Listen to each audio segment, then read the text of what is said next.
o lo que es la paralingüística a nivel de análisis con respecto a lo que es la comprensión de lo que es el aspecto pragmático discursivo.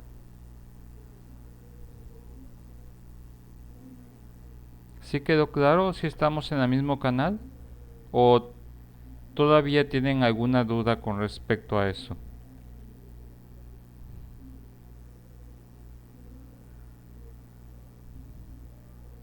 No, maestro, de mi parte no. Bueno, después vimos lo que es el aspecto de la kinesia y la proxemia. ¿Sí se acuerdan que habíamos dicho con respecto a este tema de lo que es lo kinésico y lo proxémico?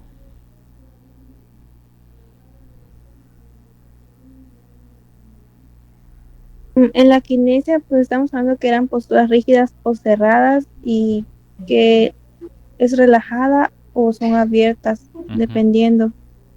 Ujú. Y la proxemia, pues todavía no creo que no habíamos tocado bien ese punto. Ah, bueno, bueno, está bien. Imaginemos nosotros eh, en este aspecto, por ejemplo, de que yo estoy hablando con una persona, ¿sí? Imaginemos que yo hablo con una persona. El aspecto a nivel de lo que es el procesamiento, tengo que determinar en este nivel, por ejemplo, qué distancia yo estoy estableciendo durante el proceso de acercarme, alejarme de la persona al momento de establecer el aspecto de la interlocución o lo que es la comunicación y el lenguaje. Muchas veces este elemento que tenemos que estar evaluando es en el aspecto, por ejemplo, de a veces las personas pueden estar cuidando mucho de los aspectos de no comunicar demasiado a través de lo que son los gestos, a través de los movimientos kinésicos. Sin embargo, por ejemplo, podemos establecer también en el aspecto de la distancia que establece la persona con respecto a la persona que le comunica. En el aspecto de la proxemia tenemos que evaluar, por ejemplo, a los dos, lo que son los dos sujetos en el proceso de comunicación o los elementos de comunicación. Por ejemplo, en este aspecto tenemos que evaluar qué pasa con la persona que está emitiendo el mensaje. Yo tengo que establecer, por ejemplo, si la persona se acerca, se aleja o cómo es la distancia que está estableciendo al momento de comunicarlo. También establecemos por el otro lado, así al mismo tiempo, si la persona con respecto al mensaje, qué posición y qué distancia establece al mensaje. Si está interesado, si genera algún desagrado, si genera interés o no.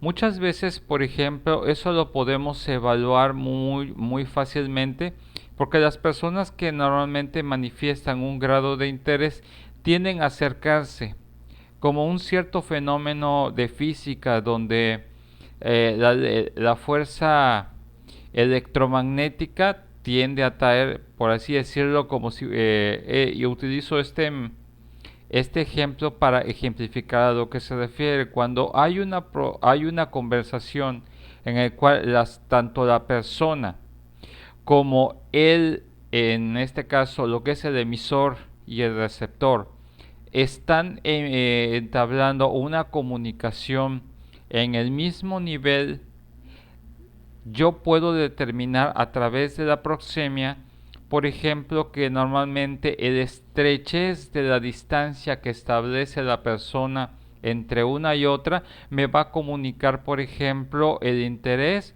o el acercamiento con respecto a al mensaje.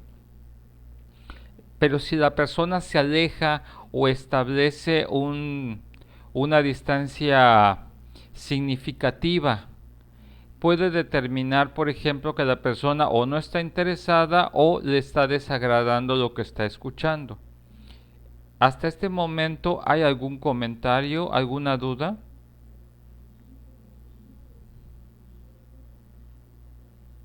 No sé si se está quedando claro este aspecto. Sí, maestro. Bien, eso es en cuanto a la comunicación no verbal. Por el otro lado, tenemos que evaluar lo que es el aspecto de la comunicación verbal. Cuando hablamos de la comunicación verbal, nosotros tenemos que establecer un aspecto, y es el aspecto de la diferencia entre discurso y conversación.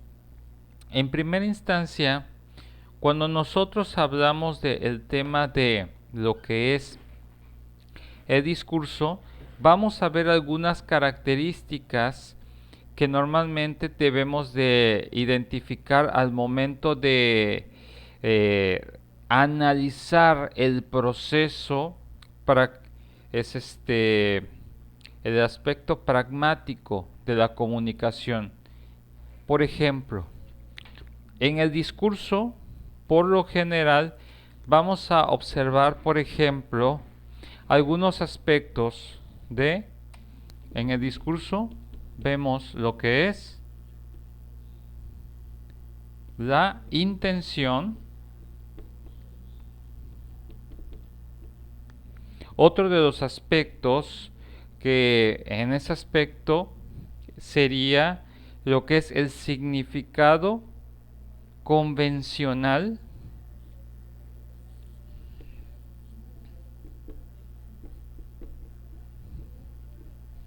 El significado convencional.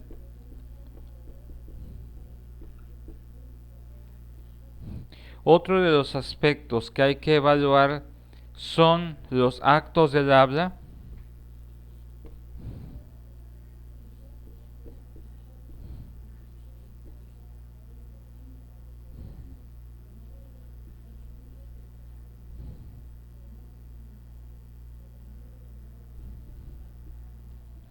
Otro y el otro sería el aspecto coherencia.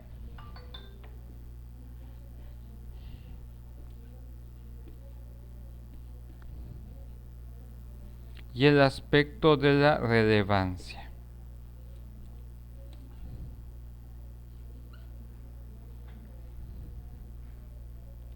Ok.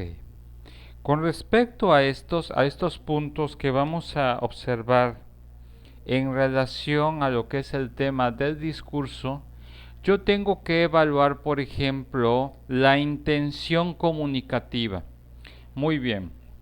Cuando yo esté estableciendo el contacto con una persona, yo tengo que evaluar, por ejemplo, si la intención comunicativa, eh, cuál es el sentido o la naturaleza de la comunicación. Aquí sí tenemos que establecer que desde el principio en la intención comunicativa vamos a establecer, por ejemplo, la forma en que la persona nos lo estén contando. A través del discurso podemos entender la naturaleza del mensaje. Aquí es muy importante establecer para la persona que el matiz de lo que es el discurso o lo que está tratando de comunicar la persona tiene que establecerlo en un sentido que la persona desde el principio o desde los primeros minutos pueda entender hacia dónde se dirige el tema de la conversación o en este aspecto más específicamente del discurso de la persona. ¿Qué quiere significar? Por ejemplo, si yo quiero dar una explicación, es establecer una excusa, establecer, por ejemplo, algo descriptivo, algo narrativo, tiene que verse dentro de la estructura de lo que es el mensaje, cómo es que lo voy a estar manejando, con cómo debo de iniciar la comunicación, cómo debo de iniciar el mensaje para que se entienda qué es lo que voy a hacer, qué es lo que voy a estar contando, ¿sí? En qué tonalidad, volumen y entonación va a determinar un proceso de asociación para que el emisor pueda diferenciar qué estoy tratando de decir y cuál es la naturaleza del mismo. En este sentido, tenemos que estar evaluando también algunos aspectos como lo que es el significado convencional. Cuando hablamos de significado convencional, yo tengo que establecer un aspecto importante. En ese aspecto importante que yo voy a determinar es que este significado convencional tiene que ser conocido para el otro sujeto. En este sentido, por ejemplo, yo tengo que determinar si lo que yo voy a estar a manera de comunicación transmitiendo hacia el otro conoce el código y la naturaleza del mensaje.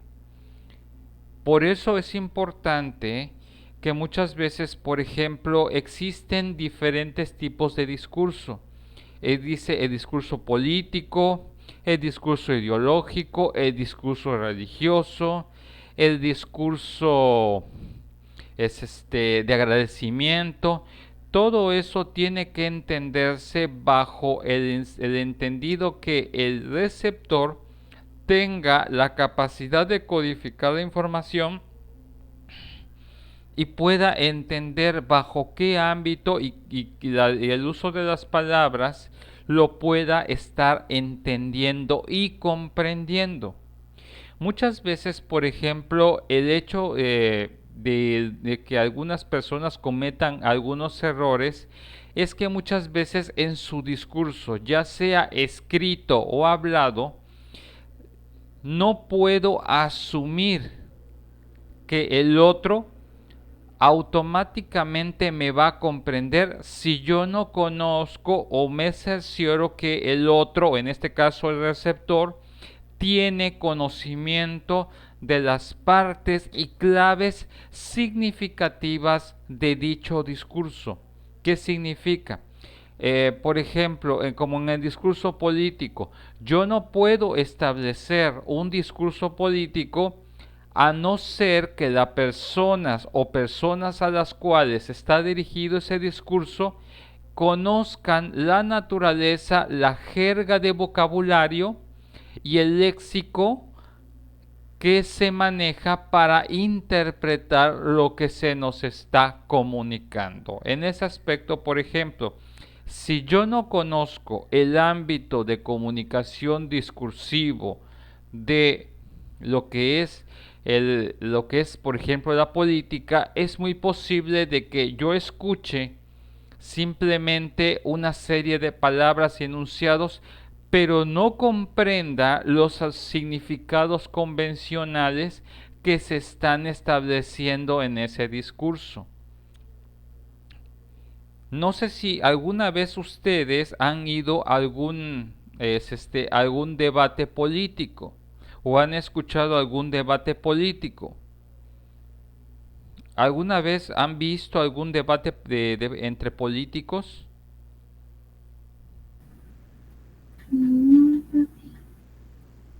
Bien. ¿Alguien más? ¿Alguien más ha escuchado acerca de eso? Es para que podamos ver si estamos en el mismo canal. No, maestro, yo no. Bueno, un día intenten eso. Por ejemplo, de hecho, vamos a hacer una pequeña dinámica aparte y va en relación a lo que vamos a hacer de alguna otra forma para pues la próxima semana. Les voy a dejar una serie de videos o un video y ustedes van a tener que interpretar y sacar el mensaje en base a estos aspectos que vamos a analizar de acuerdo a la pragmática, ¿sí? A evaluar el aspecto del paralenguaje, el aspecto de los elementos extralingüísticos y el aspecto del discurso. Para que vean, por ejemplo, a lo mejor no estamos muy relacionados con el aspecto de lo que es el lenguaje político, pero eso es lo que vamos a tratar de analizar. Y es identificar el significado convencional de el tipo de conversación y palabras estructuradas que se eligen para emitir un mensaje. Normalmente en un discurso político se adornan ciertos aspectos de las palabras o se usa un lenguaje muy retórico o demasiado redundante para poder manifestar una idea central. Es una forma como de adornar ciertos aspectos que la persona de alguna otra forma le es difícil manifestar de forma directa y como que lo adorna. Pero yo tengo que entender que detrás de cada adorno en el lenguaje o el aspecto discursivo está una verdad que muchas veces es más fácil a través de ese adorno, un sentido que a veces es difícil de manifestar o procesar por la rudeza o la crudeza del mensaje. Otro de los aspectos importantes es el aspecto de los actos del habla. ¿Sí? Muchas veces vamos a encontrar dos aspectos importantes para analizar. No está en el libro, pero eso es importante que podamos analizar y esto va a ser interesante. Cuando yo hable de lo que son los actos del habla, es lo que sucede durante el proceso discursivo de la persona.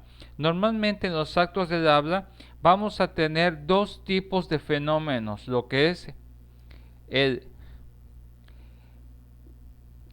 lapsus linguae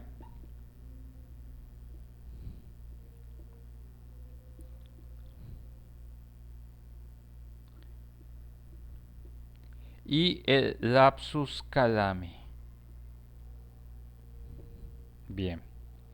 Algo que hay que aclarar con este aspecto de lo que son estos dos elementos del actos del habla, muchas veces se le va a conocer como los famosos actos fallidos. Sin embargo, a nivel de lo que es el lenguaje o a nivel de lo que es de lo que es la psicolingüística, vamos a tener que estos aparentemente fallos, como lo que es el lapsus linguae, que normalmente estas personas o las personas que normalmente caen en esta connotación de lapsus linguae, por ejemplo, en algún momento determina un aspecto en el cual aparentemente la persona de forma involuntaria pronunció una palabra inadecuada. ¿Sí? Normalmente el lapsus linguae determina, por ejemplo, algo que llamaríamos una aparente mala pronunciación. Ya sea a nivel de una mala pronunciación, ya sea al momento de adición o omisión. Estos dos aspectos en los cuales en el lapsus linguae, en el que determino, por ejemplo, ya sea que la persona aumentó una letra a la palabra que está pronunciando o omitió una letra, estos aparentemente actos fallidos en la persona determinan un conflicto con respecto a la palabra. ¿Sí? En este aspecto es la palabra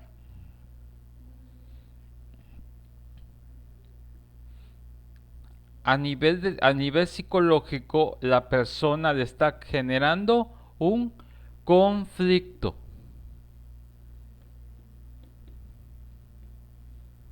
¿Sí?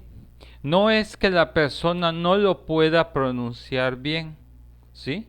Sino que al toparse con esta palabra y de forma inconsciente, por lo general la palabra le está generando un conflicto, y esto es a nivel inconsciente, tiene alguna situación que le hace tener estos errores, ya sea al momento de establecer una adición de una letra o una omisión por el otro lado, ¿sí?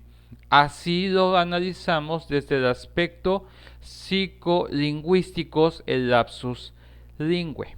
Bien, por el otro lado tenemos nosotros lo que es el lapsus calami.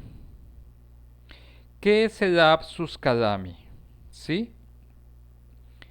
En este aspecto es por el otro lado. En el lapsus calami se establece la misma condición, pero ahora es en el momento de la escritura. Recuerden de que habíamos hablado de que a veces, por ejemplo, al momento de desarrollar un discurso hablado o escrito, se establece también esto del lapsus linguae al momento del lenguaje oral y esto al momento del lenguaje de la escritura. Normalmente estos actos fallidos denotan el conflicto de las personas al momento, ya sea de en el lapsus calami, al momento de la redacción de una palabra o una frase, que en algún momento ese está generando un conflicto interno en la persona. Y esta naturaleza del actos del habla es lo que va a determinar en muchas de las circunstancias que la persona, si bien puede haber estado controlada hasta cierto punto, va a haber puntos álgidos en los cuales le va a generar conflicto comunicar algo que en algunas ocasiones esa persona todavía no ha terminado de procesar. Hasta el momento sí estamos entendiendo la diferencia entre lo que es un lapsus lingüe y un lapsus calami. Sí, maestro. Ok, muy bien. Ok, recuerden, esto es algo que nosotros podemos estar evaluando y de alguna otra forma podemos estarlo evaluando para poder valorar a la persona. Otro de los aspectos que tenemos que estar valorando es el aspecto de la coherencia. De ahí viene todo lo que hemos estado trabajando con respecto al procesamiento sintáctico, semántico, léxico y ahora el pragmático discursivo. En este aspecto yo tengo que evaluar hasta este nivel el aspecto de la coherencia.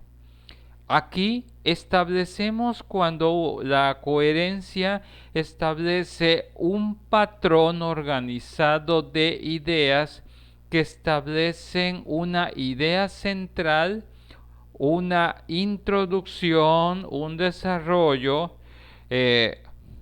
una conclusión con respecto a dicho discurso.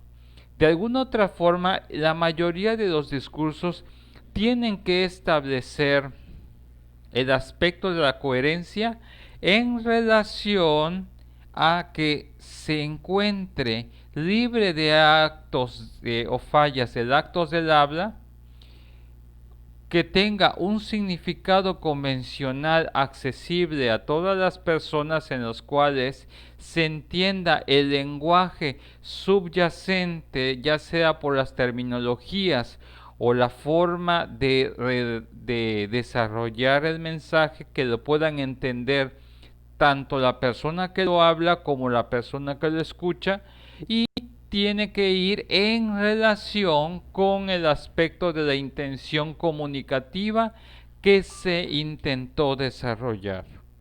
¿Sí? En este sentido, lo que les comento, tenemos que establecer para este aspecto del discurso que la coherencia es algo que nosotros tenemos que revisar una y otra vez. Muchas veces al momento de evaluar un discurso no basta el hecho de escucharlo una vez o leerlo una vez. A veces hay que establecer si las ideas están debidamente desarrolladas y unidas a nivel de que quede claro todos estos elementos que anteriormente he mencionado. Si yo establezco que hay aspectos en los cuales no haya una coherencia a nivel de discurso, obviamente establecerá una falla a nivel de comunicación y creará una confusión en la relación de la naturaleza y la intención del mensaje. ¿Sí? Y por último, tenemos que analizar el aspecto de lo que es la relevancia. Muchas veces el aspecto de la relevancia determina un aspecto interesante. Para determinar la relevancia es que todos estos aspectos, la coherencia, los actos del habla, el significado convencional y la intención comunicativa, establecen un patrón para que este último punto, que es la relevancia, capte la atención de los emisores o emisores y deseen profundizar o prestar atención a el discurso.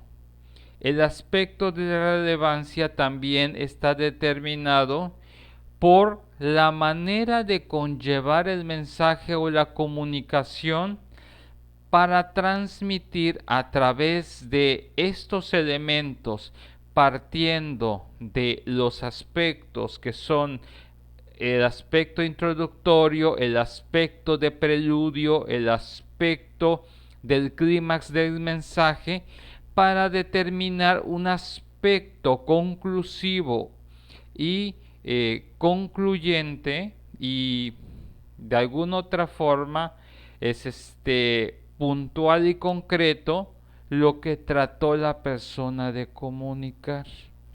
¿Sí?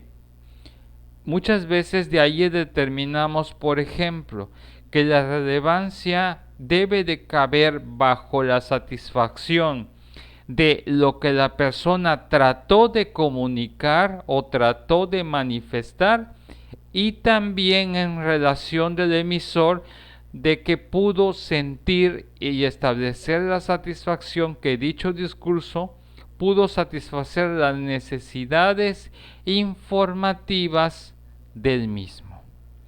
¿Hasta este momento hay algún comentario o alguna duda con respecto al análisis de lo que determinaremos en un discurso? Sí, maestro, no me quedó muy claro el aspecto de la coherencia. Ok, bien. Yo les voy a determinar un aspecto de la coherencia en este aspecto. Bien. Queda claro por qué la persona estableció a nivel de intención comunicativa.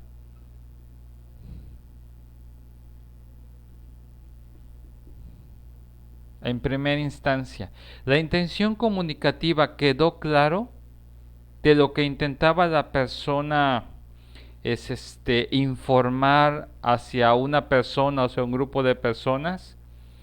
Existieron significados convencionales que hicieron que los emisores pudieran comprender de forma clara lo que se trataba de transmitir.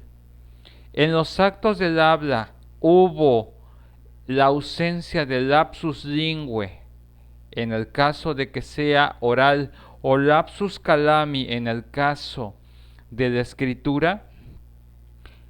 Y la coherencia determina que todas las ideas estuvieron hilvanadas unas a otras, una detrás de otra, de forma consecutiva, que podías tú establecer que la persona pudo explicar de forma clara y sin aspavientos el mensaje. ¿Entendiste el discurso de la persona? ¿Entendiste su intención? ¿Te quedó claro todo lo que la persona estableció en su discurso? Sí, maestro, ya me quedó más claro. Sí, ok. Y ya por último, la relevancia es, a manera de síntesis, es que tú ya pudiste valorar tanto emisor como receptor, que el emisor pudo transmitir todo lo que quería transmitir a total satisfacción y el receptor pudo recibir a satisfacción toda la información que le pareció importante y se quedó con los aspectos significativos. Eso va a determinar el aspecto de la relevancia. Por eso van a encontrar después diferentes ejemplos de discursos en los cuales dices, ay no, pues así como empezó, así terminó el discurso y me quedé igual. No entendí qué es lo que la otra persona trató de decirme. Ahí es en donde establecemos que hubo una falla a nivel de la producción de lo que es el discurso.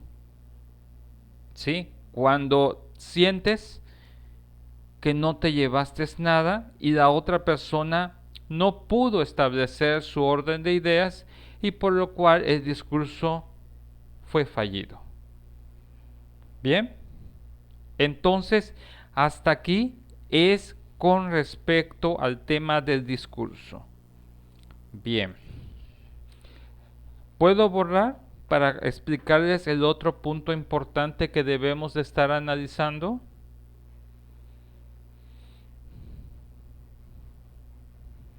Sí, maestro. Ok, bien. Esto es en cuanto al discurso.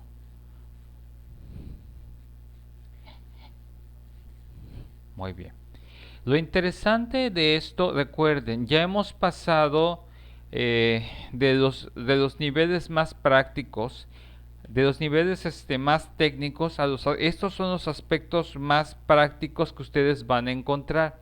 A veces, cuando nosotros nos encontremos con una persona, no vamos a tener el tiempo de analizar si el lexema, el morfema, el semantema, pero una vez que ya hemos trabajado con esos niveles, vamos a lo que es el procesamiento pragmático discursivo, en el cual yo ya puedo diferenciar qué es lo que la persona realizó, si lo comunicó de forma adecuada, si utilizó lo que son las expresiones adecuadas en los puntos clave de la comunicación o hubo fallas en el mismo. Una vez que establecemos el discurso de la persona, ya nos vamos a aspectos un poquito más técnicos, pero a nivel pragmático, que es lo que nosotros valoramos a nivel coloquial, que es, por ejemplo, el tema de la conversación, lo que a ustedes también les interesa, ya que la mayoría de las veces ustedes como licenciados en lengua inglesa, lo que interesa no es que aprendan a leer literatura inglesa, estaría bien, pero lo interesante acá es que ustedes puedan tener un conocimiento de cómo desarrollar un aspecto más pragmático, que sería el tema de la conversación.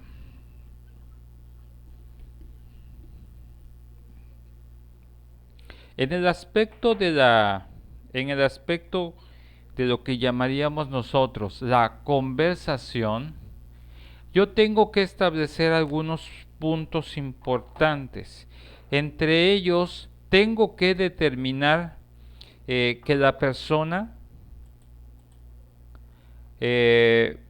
sea capaz de establecer algunos puntos ya trabajados anteriormente, que es lo que yo voy a valorar a nivel general en la misma. Primero, yo tengo que valorar al momento de la conversación las características de los hablantes. Bien, en este aspecto, las características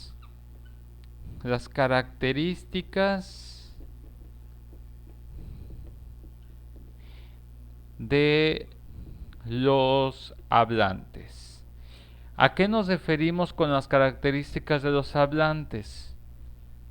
Aquí yo tengo que determinar, por ejemplo, lo que son las inflexiones de, en este caso, lo que serían las personas de el tipo, por el tipo de sexo, lo que sería la edad, ¿sí? Y el aspecto cultural. Cuando yo determino estas características de los hablantes en cuanto a sexo, edad y cultura, puedo estructurar, por ejemplo, qué tipo de lenguaje establecen las personas dependiendo de algunas de estas características. Por ejemplo, normalmente imaginen ustedes que están analizando una conversación escrita. ¿Cómo puedo diferenciar en este aspecto la comunicación de un hombre de una mujer? Voy a estructurar algunos puntos que yo debo de saber e identificar cómo habla y se expresa una mujer y viceversa.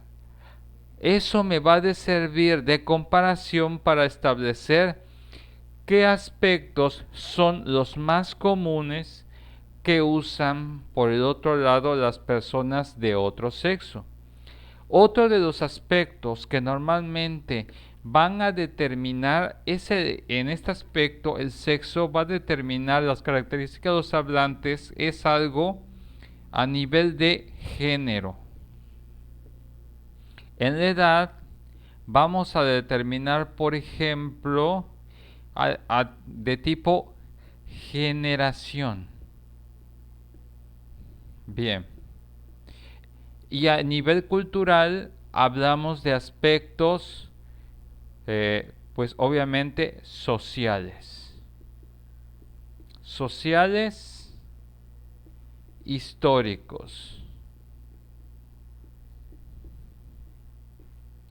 Estos elementos que normalmente tenemos que estar analizando, que es en relación a la naturaleza de cómo hablan las personas, ya sea a nivel de sexo, ya sea por el aspecto de género, ya sea por el aspecto de edad correspondiente a la generación y el aspecto de los sociales históricos. Por ejemplo, sabemos que a nivel de edad hay ciertas palabras y ciertas formas en que los jóvenes de determinadas generaciones o determinadas edades se comunican o hablan, ¿sí? Eso me ayuda a poder establecer cómo adaptarme a esos elementos o a esas características de personas para que yo pueda adaptar incluso mi propia conversación para que puedan ellos comprender el mensaje que yo trato. De allí es en donde se necesita que las características de los hablantes, tanto de lo que es el emisor como el receptor, conozcan sus propios códigos en relación a género, en relación a generación y sobre todo en relación a el conocimiento contextual de tipo social e histórico. Por ejemplo, si yo no conozco ciertas palabras o las inflexiones de palabras que se usan de una región a otra, yo puedo caer en errores de interpretación o en errores de traducción para los demás. ¿Qué significa? Yo puedo pensar que estoy hablando de la forma correcta, pero si no establezco el conocimiento de las características culturales de quienes me van a escuchar, yo puedo estar teniendo un error al momento de la comunicación y el otro o el emisor y el receptor establecen problemas en cuanto al mensaje. No sé si está quedando claro estos aspectos o tienen alguna Sí. duda. No, maestro, sí está quedando claro. Muy bien. Entonces, de ahí es en donde viene un punto importante.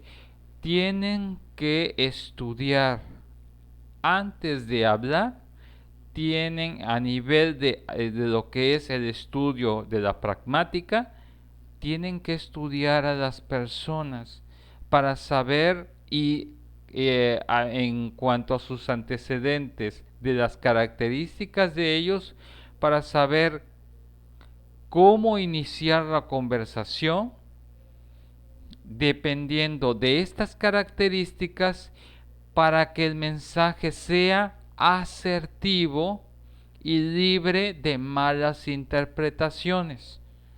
La mayoría de las veces ese es el error que mucha gente comete. Se ocupa más de los aspectos gramático-fonológicos o gramáticos semánticos, pero no se ocupa de las diferentes tipos de pronunciación, de cómo decir las cosas. Yo puedo decir lo mismo, pero en diferentes tipos de estructuras de conversación a personas de diferente género, de diferente generación y de diferente contexto social e histórico. Eso es algo muy importante a considerar. Por ejemplo, imaginen ustedes que van por ejemplo, que van a iniciar una conversación con alguien, por ejemplo, de Austin, Texas, ¿sí? Tienen que conocer un poco de la historia, un poco de las características de las personas con las que van a hablar para que la comunicación pueda establecerse de forma asertiva. Porque a lo mejor no es lo mismo la comunicación de Texas a la comunicación, por ejemplo, en Nueva York, por ejemplo, del Bronx, cómo hablan, cómo, cómo se comunican las personas de acuerdo a esos aspectos sociales históricos que son de diferentes partes como de Estados Unidos.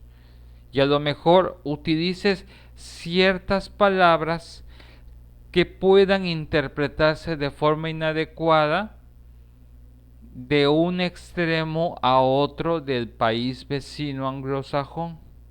¿Sí? Y a veces es por eso importante identificar cómo hacer esos procesos de adecuaciones para no cometer errores.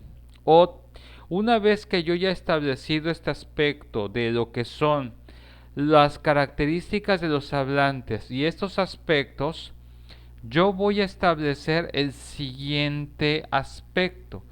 ¿Cuál es el siguiente aspecto que tengo que trabajar? Una vez que yo ya identifiqué, es establecer cómo es el inicio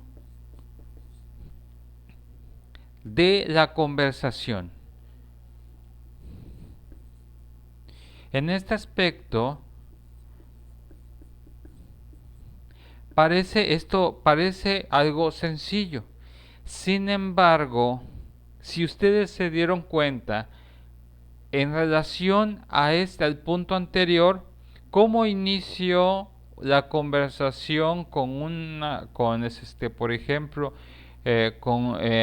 por ejemplo, ustedes, que la mayoría son mujeres, ¿cómo inician la conversación con un varón?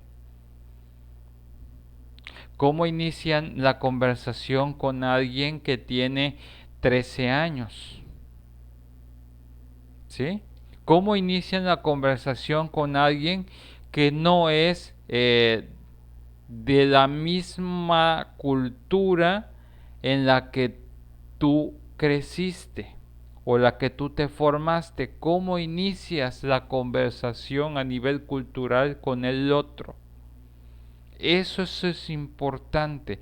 El inicio determina un aspecto importante que son lo que son los famosos rituales de conversación.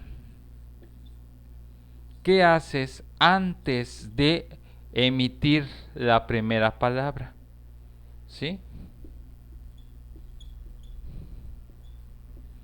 Muchas veces, por ejemplo, a veces el secreto para iniciar una buena conversación no empieza desde que hablas, sino de los otros elementos anteriores, que es el aspecto de que ya has trabajado el proceso paralingüístico, los aspectos extralingüísticos que van a determinar tu conversación. ¿Cómo te acercas a la persona? ¿Qué le estás transmitiendo a la persona? ¿Cómo te mueves? ¿Cómo vas a manejar la comunicación? ¿En qué tono? ¿Sí? Imaginemos esto. Los rituales de comunicación, como no es lo mismo iniciar una conversación con una niña de 4 años a con un varón de una comunidad rural que tiene 80 años. ¿Sí me explico? A veces es el principio de ver cómo va a ser tu postura, va a ser cómo va a ser tu tono de voz. Por ejemplo, en algunos rituales de conversación, en este aspecto, por ejemplo, algunos niños necesitan establecer, por ejemplo, que tú te puedas poner a su nivel. En ese aspecto, que un tono de voz suave, agradable, no amenazante, que estés a su altura para que sientan de que te estás adaptando.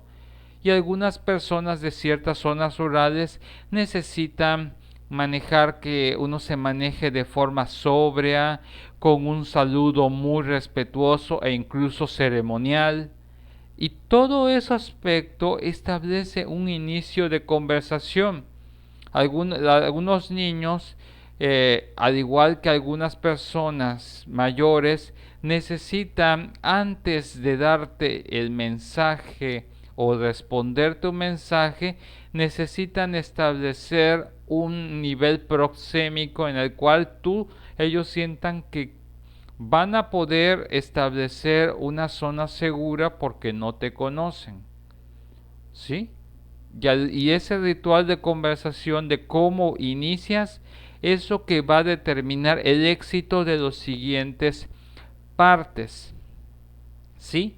Que es el aspecto de, una vez que yo determino el ritual de conversación que es antes, tengo que establecer por consiguiente el siguiente nivel, que es establecer bajo qué esquema va a estar la conversación. Si va a ser formal o informal. Hay personas que les gusta el aspecto de las formalidades. Tú les tienes que hablar de forma formal, ¿sí? En este aspecto formal, algunas personas, por ejemplo, sobre todo si tienen una cierta preparación o un cierto estatus, a veces necesitan reconocer ciertos títulos o ciertas prerrogativas de presentación. En este sentido, por ejemplo, muchas veces, por ejemplo, algunas personas necesitan que se les reconozca algunos aspectos académicos, algunos aspectos de acuerdo a su estatus de edad cultural, etcétera, ¿sí? Pero por otras, pues, hay personas que se sienten por el otro lado, por la naturaleza de la conversación, sienten incómodo en la excesiva formalidad, ¿sí? Hay personas que no les gusta que les hablen de usted, sino les hablen de tú, que se sienta mucho más natural el proceso de conversación. La mayoría de las veces, cuando hablamos en el aspecto formal, siempre hay un ritual de conversación más ceremonioso.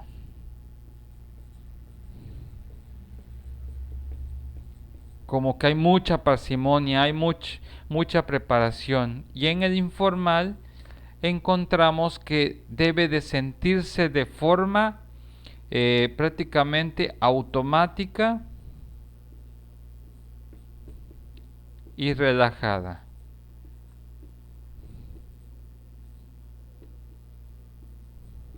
¿Sí?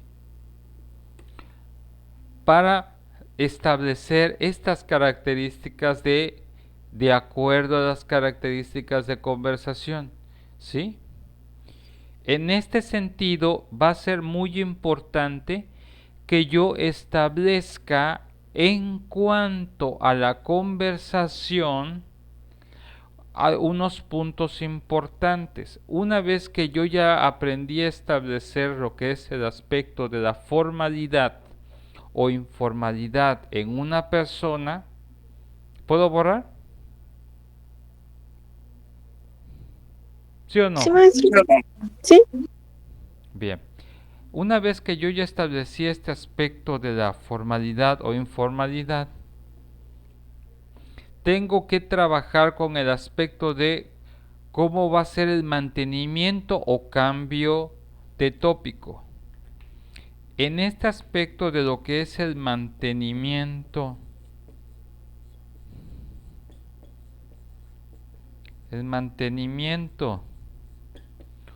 o cambio de tópico, es cómo voy a cambiar de un tema a otro.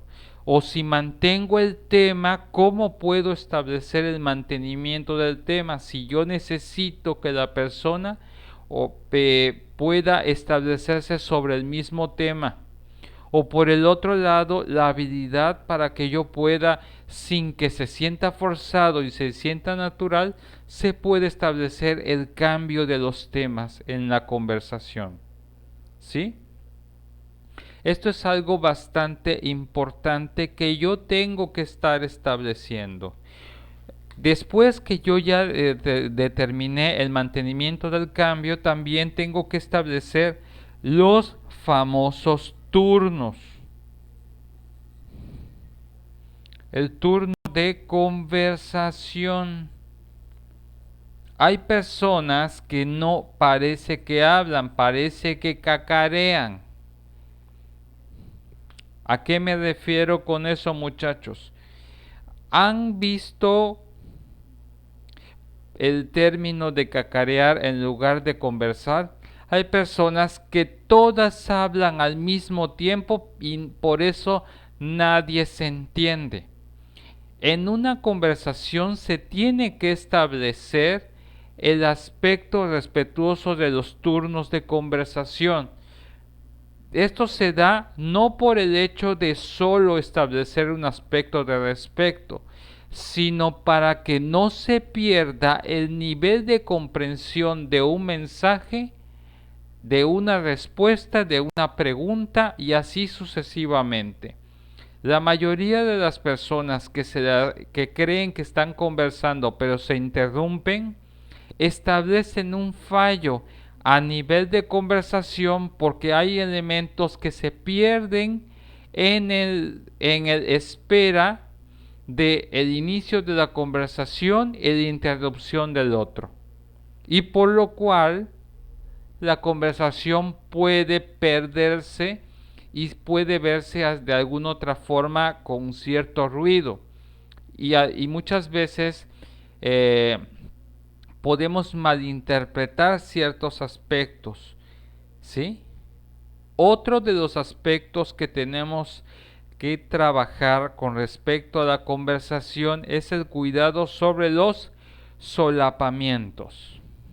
Bien, este aspecto de los solapamientos está en base al hecho de que yo tengo que establecer cómo la persona